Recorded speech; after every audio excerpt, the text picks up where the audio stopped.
A Clockwork Orange is what happens when you give Stanley Kubrick a dystopian novel, a camera, and absolutely no concern for your psychological well-being. It's a film that asks, what if ultraviolence had a soundtrack, and then answers with Beethoven, milk bars, and a protagonist who looks like he mugged a magician for his wardrobe. Number 1. Nadsat isn't random gibberish. So Nadsat isn't just some random nonsense Burgess scribbled down after one too many drinks. It's actually a carefully built mix of Russian words and Cockney rhyming slang, which is about as strange a combo as vodka and jellied eels, but somehow it works. Words like horrorshow for good, malenky for little, devotchka for girl, the devotchka was smacking, and gulliver for head sneak their way into the story. Something of a pain in the gulliver, so had to sleep. And before you know it, you're halfway to being bilingual in dystopia. Kubrick, being Kubrick, was obsessed with this detail and decided not to water it down for the audience.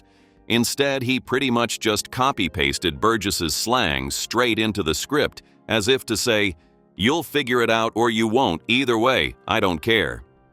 And it actually worked. Viewers had to pay attention, pick up the words, and slowly become fluent in Alex's messed up world. In other words, the movie didn't just make you watch violence and charm go hand in hand, it also made you do homework. Number 2. Those iconic hats have an interesting history.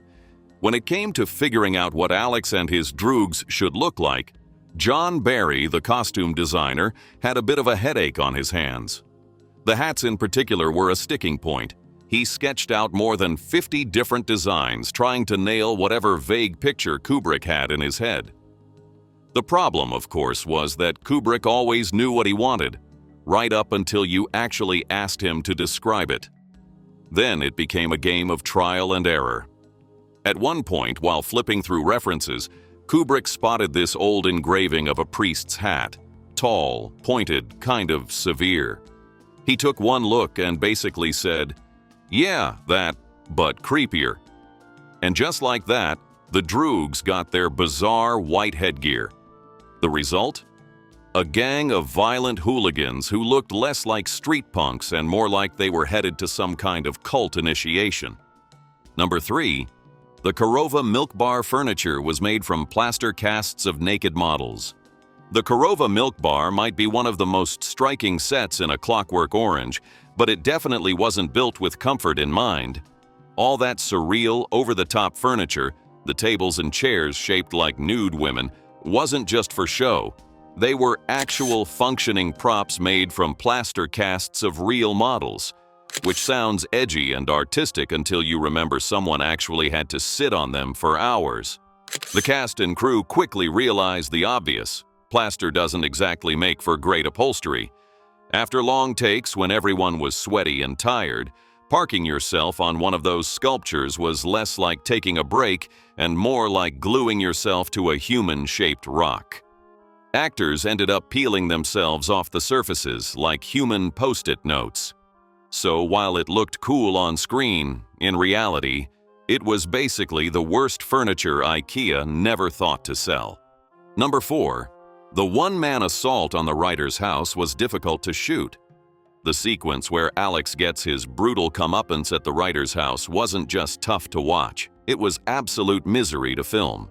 The set was basically an oven, pushing 45 degrees Celsius, and while the crew wisely dressed for a beach holiday in shorts and t-shirts, poor Malcolm McDowell was sealed up in 3 layers of fake leather. Picture being trapped inside a vinyl sauna while also having to act out one of the most emotionally exhausting scenes of your career. To make matters worse, the heat mixed with the costume and the general lack of ventilation to create an atmosphere no one could escape. People later described the smell as old cheese meets formaldehyde, which is exactly as stomach-turning as it sounds. In a grim way, though, it worked. The set itself became just another form of punishment, leaving McDowell suffering almost as much as his character. Number 5. The opening shot took a mind-boggling 30 attempts to nail. That opening shot of Alex glaring straight into the camera looks effortless, but it actually took a ridiculous 30 takes to get right. Kubrick, being Kubrick, wasn't after just a generic evil stare. He wanted something oddly specific. Alex had to look bored but hungry. Not bored with something, but bored for something, which is the kind of direction only a perfectionist director could dream up.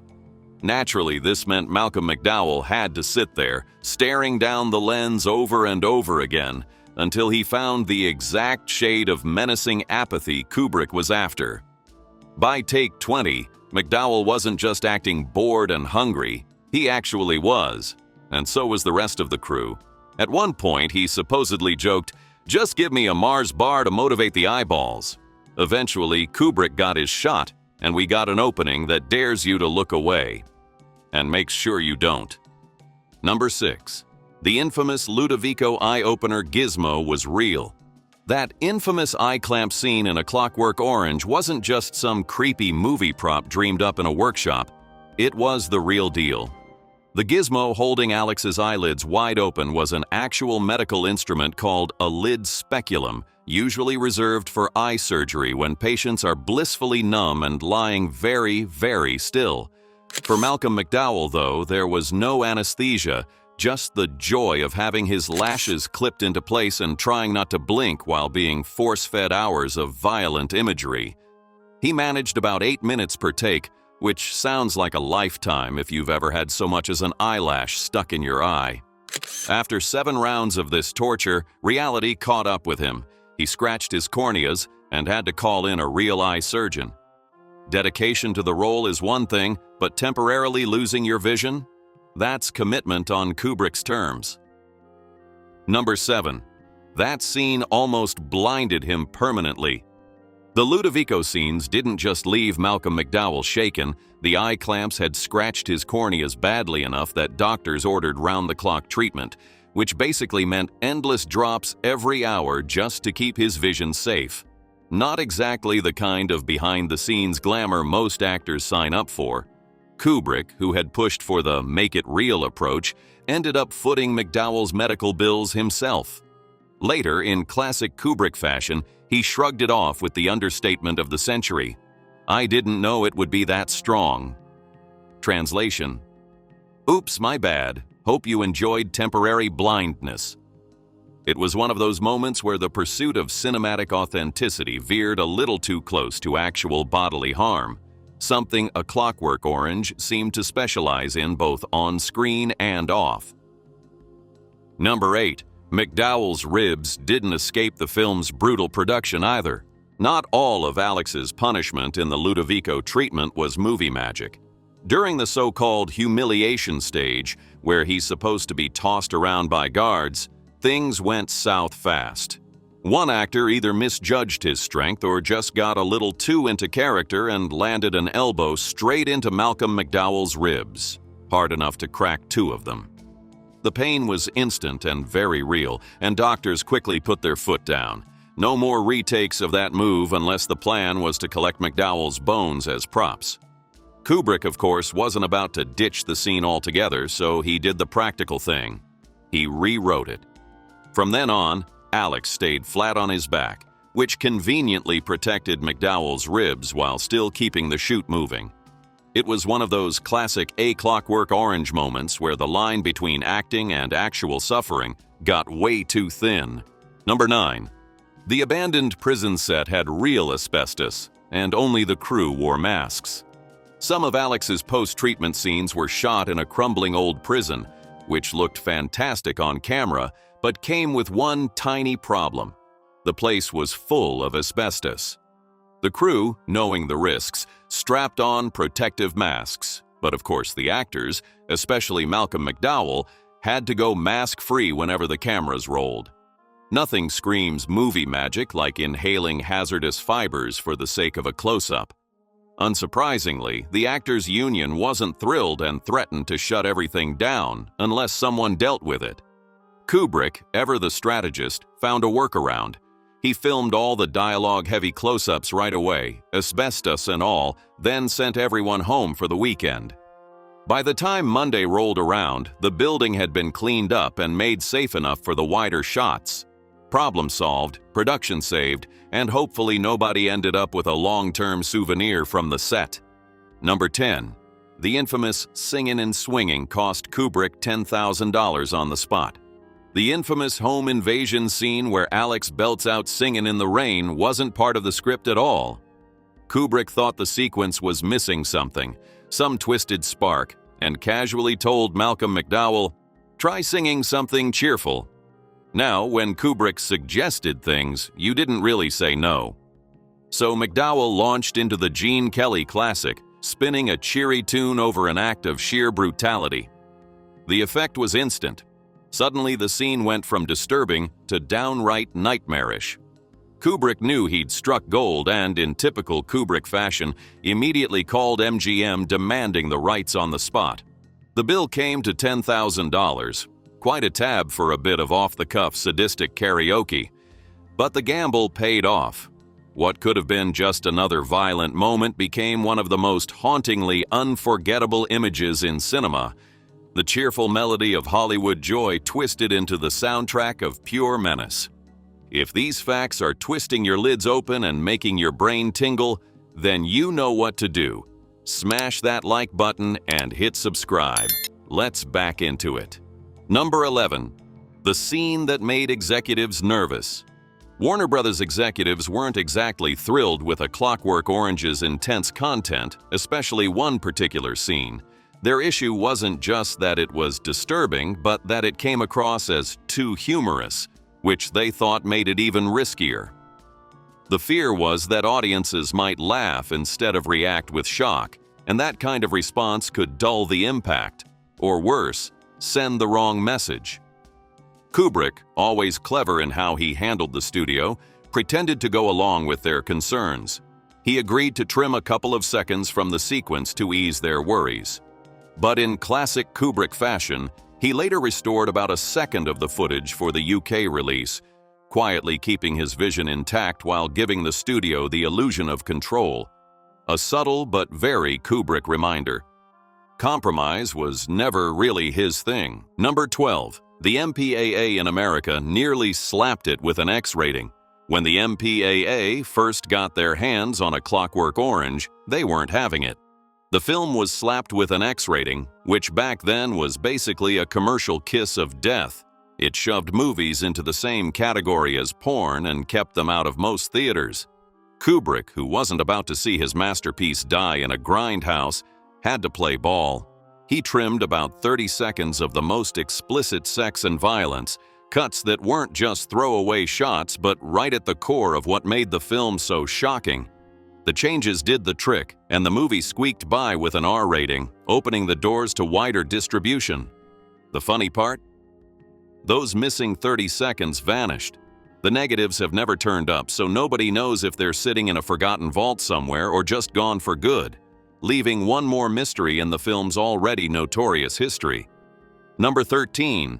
UK authorities cited the film in Parliament.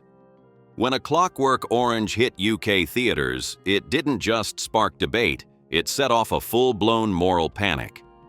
The film's ultraviolence, paired with the Droog's white outfits and bowler hats, was accused of being more than just disturbing entertainment. Some believed it was a blueprint for actual crime. Fears of copycat attacks grew so loud that the movie was even brought up in Parliament, which is about as serious as it gets when we're talking cinema. Scotland Yard took things further, opening a file called Kubrick Orange Incidents to track supposed crimes linked to the film. Over 70 reports made it in, everything from assaults echoing Alex's swagger to petty vandalism allegedly inspired by the movie's dialogue. Whether or not the film truly caused these acts is debatable, but the very fact the police were logging them showed just how deeply the movie rattled the British establishment. Number 14. Kubrick himself withdrew the film from circulation in Britain. The uproar over A Clockwork Orange didn't just rattle critics and politicians, it got personal. Kubrick, famously private and deeply protective of his family, started receiving credible threats aimed at his loved ones. The combination of public outrage, media frenzy, and real danger became overwhelming. In a move almost unheard of for a director of his fame, Kubrick asked Warner Brothers to pull every print of the film from UK theaters in 1973. That self-imposed ban lasted a staggering 27 years. To make matters even more extreme, he refused to allow a home video release in Britain during his lifetime. It wasn't just a business decision or an artistic statement. It was Kubrick putting his family's safety above everything else. The whole saga is a stark reminder that behind the legend of A Clockwork Orange is a man who could craft nightmares on screen but still had very human limits off it. Number 15. Warner Brothers instituted a special Kubrick clause for any future releases. The withdrawal of A Clockwork Orange from UK theaters was such a big deal that Warner Brothers had to come up with a completely new kind of contract protection, what became known as the Kubrick clause. Basically, any future re-release or distribution decision required explicit approval from a representative of the Kubrick family. It was a clear sign of just how much control and influence Kubrick wielded, and how seriously everyone took the film's controversial legacy. That clause stayed in effect until 2000, when Steven Spielberg, longtime Kubrick admirer and close family friend, finally convinced the estate to lift the ban. When the first print of the movie returned to London after almost 30 years, it wasn't just screened, it was escorted like a national treasure, complete with security. After nearly 3 decades, A Clockwork Orange was finally free to terrify new audiences, proving that some bans are less about censorship and more about preserving legend. Number 16. The final chapter of the novel was never shot. One of the biggest and most debated differences between Anthony Burgess's novel and Kubrick's film is how Alex's story ends. In the book, Alex eventually grows up, gets tired of his violent ways, and even thinks about starting a family, basically saying goodbye to his old life of chaos. Kubrick, though, slammed the door on redemption. In his version, Alex's cure is reversed, leaving him just as violent and sociopathic as ever. Only now he's learned to game the system instead of being genuinely reformed. Kubrick thought a happy, redemptive ending would be unrealistic and weaken the film's darker, more cynical point about free will and control. Burgess, unsurprisingly, was furious. He famously called it A Clockwork Orange without the clockwork, essentially saying Kubrick had stripped away the whole mechanism of moral growth. The result? A bleak, uncompromising finale that leaves the audience both horrified and a little hopeless. Number 17. Gene Kelly meets Malcolm McDowell. For years after filming, the Singin' in the Rain scene haunted Malcolm McDowell. Taking a joyful classic number and turning it into a soundtrack for Home Invasion was, to say the least, audacious, and he often wondered what Gene Kelly, the man who made the song famous, thought about it. The question was answered at a Hollywood party, where the two finally crossed paths. Kelly, never missing a beat, broke the tension with a grin and the line, "I used to like that song." McDowell, eager to make amends, explained that it had been Kubrick's idea and apologized profusely. Kelly, being the consummate showman, accepted, but with one quirky stipulation. They had to dance together right then and there. No cameras, no audience, just two actors bridging generations over a song that had gone from Hollywood sunshine to pure cinematic menace. It was a small, private reconciliation, full of humor, humility, and just a little absurdity. Number 18. Kubrick kept the phallic rocking machine in his shed until his death. The rocking machine from Alex's apartment, an absurdly phallic sculpture, wasn't just a prop. It was one of the film's most unforgettable and unsettling pieces. But Kubrick didn't just toss it after shooting wrapped. Somehow, it earned a permanent place in his life, ending up in a shed on his estate like a silent, slightly menacing trophy of cinematic provocation. Guests couldn't resist making jokes, and the sculpture earned the affectionate nickname Stanley's Own Private Orange. After Kubrick passed away, the piece, along with other oddities from his films, went up for auction. It fetched a surprising £12,000 at Christie's, purchased by a private collector who now owns not just a piece of A Clockwork Orange history, but one of its boldest, most audacious symbols, a reminder that Kubrick's eye for detail extended far beyond the camera lens and into the world of slightly inappropriate interior decoration. Number 19. Academy voters largely ignored it. Despite its bold direction, unforgettable performances, and massive cultural impact, A Clockwork Orange didn't exactly charm the Academy. It was nominated in some of the biggest categories: Best Picture, Best Director for Kubrick, and Best Screenplay. But when the envelopes were opened, it came up empty, losing out to William Friedkin's gritty The French Connection. For fans and critics alike, it felt like an almost insultingly obvious snub. The Academy, as usual, preferred to play it safe, rewarding films that didn't make anyone uncomfortable or challenge audiences' sensibilities too much. But maybe that was fitting. The film's failure to win major awards only cemented its status as a rebellious, anti-establishment classic, a cinematic middle finger to conventional tastes. In the end, A Clockwork Orange didn't need trophies. It had the lasting influence, notoriety, and the ability to make people squirm in their seats, which is arguably more Kubrickian than any Oscar could ever be. Number 20. A 1982 off-Broadway musical version lasted precisely one night. The cultural influence of A Clockwork Orange is undeniable, but not every homage hit the mark. In 1982, someone had the bright, or perhaps questionable, idea to turn Alex's story into an off-Broadway musical. The result? A spectacular flop that opened and closed on the same night. Critics tore it apart, with one famously calling it Clockwork on Ice, a jab at the glitzy ice shows of the time, but with the important caveat that it didn't have a shred of grace or entertainment value, even without the ice. Kubrick, predictably inscrutable, never commented publicly, but rumor has it he couldn't resist watching the disaster firsthand. He bought a ticket, sat through part of the show, and then quietly slipped out at intermission, presumably confirming in his own mind that this particular adaptation was as misguided as it was doomed.